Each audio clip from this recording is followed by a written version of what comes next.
Friends, welcome to தேதில் குடில் channel. நாம் இன்னைக்கு இந்த வீடியோவில் குட்டீஸ்களுக்கு ரொம்ப பிடித்தமான பேன் கேக் எப்படி செய்யதான் பார்க்க போகிறோம்.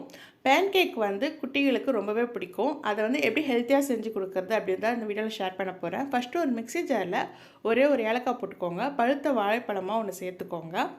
இதை ஃபஸ்ட் நம்ம அரைச்சி எடுத்துக்கலாம். தண்ணி எதுவும் சேர்க்க வேண்டாம். இப்போ 2 கப் அளவு கேழ்வரகு மாவு இது கூட சேர்த்துக்கிட்டு, துருவின தேங்காய், ஒரு பிஞ்ச் அளவு சால்ட்டு, அப்புறம் நட்ஸ் பவுடர். நான் பாதாம், முந்திரி, பூசணி விதை இதெல்லாம் பொடி பண்ணி வச்சுருக்கேன். அந்த பவுடர் இது கூட சேர்த்துக்கிறேன். வெல்லம் தண்ணி ஊற்றி பாகுப்பதம் எதுவும் இல்லாமல் கொதிக்க வச்சு வடிகட்டி இது கூட சேர்த்துக்கோங்க. மறுபடியும் இதை ஒரு அரைச்சி எடுத்துக்கோங்க. இப்போ நம்மளுக்கு மாவு ரெடி. தோசைக்கல் சூடான பிறகு இந்த மாதிரி சின்ன சின்னதாக ஊற்றி எடுத்துக்கோங்க.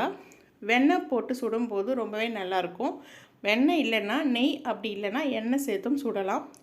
ரொம்ப ஹெல்த்தியான ஒரு பேன் கேக் ஸ்நாக்ஸ் ரெசிபி. கேழ்வரகுல நிறையவே அயன் கண்டென்ட் நிறையவே இருக்குது. ஸோ குழந்தைங்களுக்கு செஞ்சு கொடுக்கும்போது நல்ல ஹெல்த்தியான ஒரு ஈவினிங் ஸ்நாக்ஸாக இருக்கும்.